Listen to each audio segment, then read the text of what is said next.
In the second quarter of 2026, days on market has been slowly increasing for South Beach homes, and for the month of June, the average non-waterfront home in South Beach was sitting on the market for 249 days.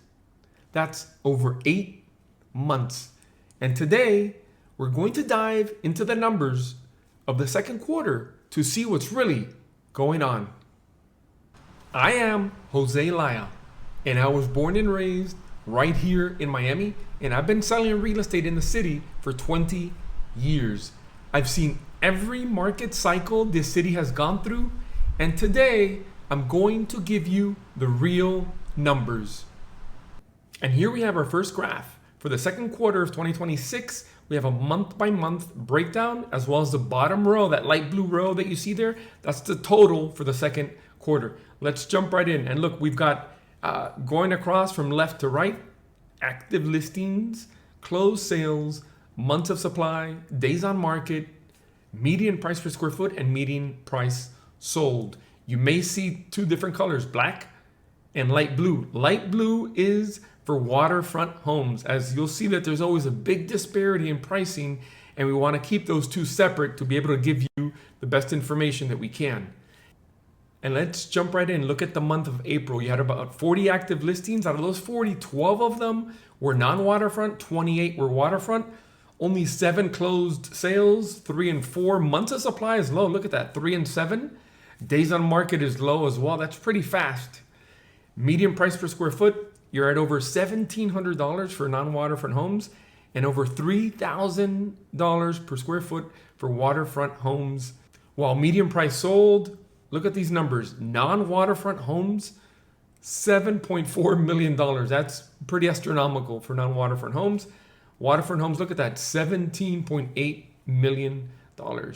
Let's quickly go through May and June. In May, you had about the same number of active listings, but closed sales jumped to 12 for the month, which was the highest out of any of the 3 months for the quarter. That was pretty good.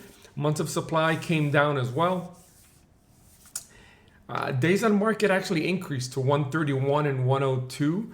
Median price per square foot for non-waterfront homes, look at this, it went down to $1,498, while median price for the waterfront homes that sold on a price per square foot was $3,802. That's pretty impressive. And then median price sold 4.8 and over $11 million. If we look at June, June actually had the highest number of active listings at 55, and it was broken down between 21 non-waterfront, 34 waterfront. Sales went back down to 7. Look at this. This is one of the numbers that we highlight. Look at the days on market for non-waterfront homes. It jumped to 249 days on the market. That's over 8 months. Waterfront homes also increased to a little over 6 months. But I mean, given the high median prices for waterfront homes at over 17 million, that's pretty common to see that. Let's look at that bottom row and look at the totals here. So obviously we ended the second quarter with 55 active listings, 21 non-waterfront, 34 waterfront. Closed sales for the quarter were at 26, evenly divided, 13 non-waterfront and 13 waterfront. Month of supply is pretty good. Days on market, 177 and 109. It's interesting. Waterfront homes are actually selling faster than non-waterfront homes for the second quarter. Look at pricing. Pricing, median price per square foot for non-waterfront homes, that's pretty impressive. You're at close to $1,500 per square foot. Median price per square foot for waterfront homes, that's pretty astronomical. $3,556. Median price sold is at $4.850, which is pretty high for non-waterfront homes. And then look at waterfront homes. The median price is about $15.5 million. These are obviously very strong numbers. We could see that active listings for non-waterfront homes, it's pretty low. I mean, you only have 21 homes to choose from, obviously in different price ranges. Waterfront, though, you have more actives than you do for non-waterfronts. So those were the totals for the second quarter. On that topic, we like to highlight the highest priced closed sale of the second quarter. Obviously, it was a waterfront homes in the Venetian Islands, of course. It was a newly built home built in 2023, 5 bedrooms, over 7,000 square feet. It sold for $27.5 million, or about $3,600 per square foot. That was the highest priced closed sale for the second quarter. And now we're going to take a look at the second quarter numbers and compare them to the first quarter to really give us some context and see if we can spot any trends in these numbers. Let's take a look at that now. So here's the graph. We have 3 rows. First quarter numbers, second quarter numbers. That bottom row in light blue is the percent change from quarter over quarter. Let's jump right in. Actives went down, but this to us was the most important number on here. Look at closed sales. For the first quarter, you had 13 total. Second quarter, 26. The market doubled its transaction volume. That's not a small move. And look what drove it. Waterfront closings went from just 3 in the first quarter to 13 in the second quarter. The waterfront segment in South Beach was essentially dormant to start the year, and then it really woke up. Look at the price per square foot. So not only do you have a doubling of sales and closed transactions, look at this median price per square foot. For non-waterfront homes, it went from $1,067 in the first quarter to $1,498. Call that $1,500.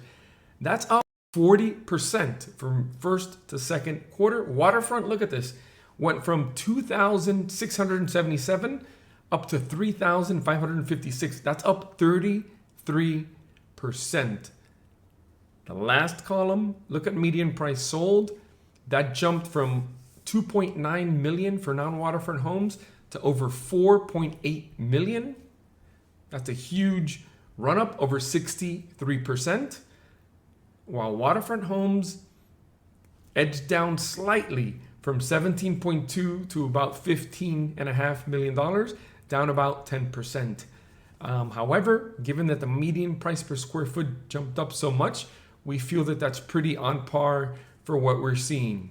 Highlight that non-waterfront home, the median price sold $4.850. That's about $5 million.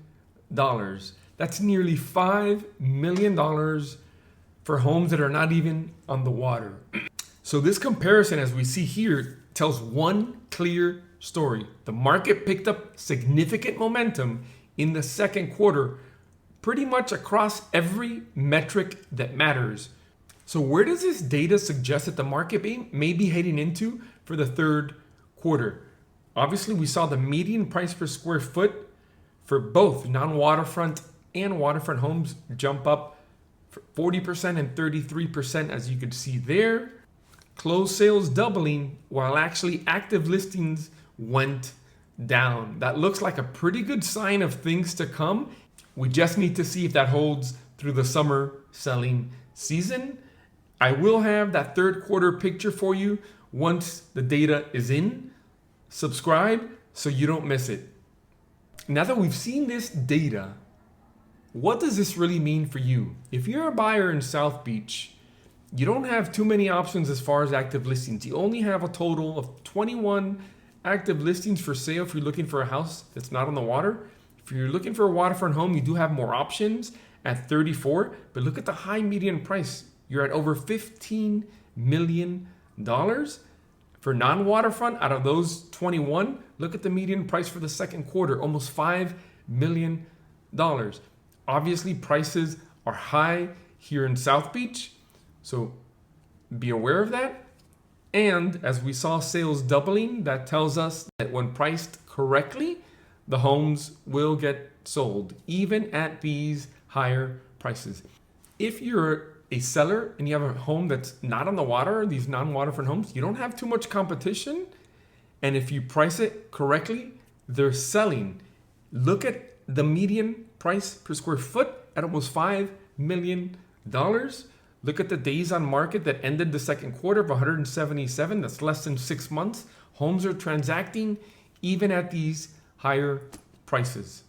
So if you price it right from day one, the market will obviously reward you.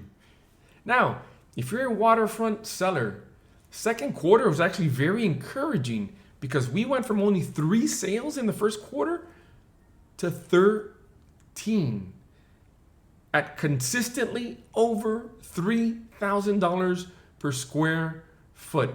The buyers are obviously in the market, but they're being selective and they're being patient. But they are there. The right property at the right price is selling. And at these higher prices, they're still transacting. And that is your complete South Beach single family homes market report for the second quarter of 2026. And we tried to show you exactly where this market has been, where it stands today, and where it may be heading for the third quarter. If you found this useful, subscribe. I cover different Miami neighborhoods with real data and 20 years of experience behind every number I share with you. Drop your questions in the comments or reach out directly if you're ready to buy or sell in South Beach. I am always happy to help.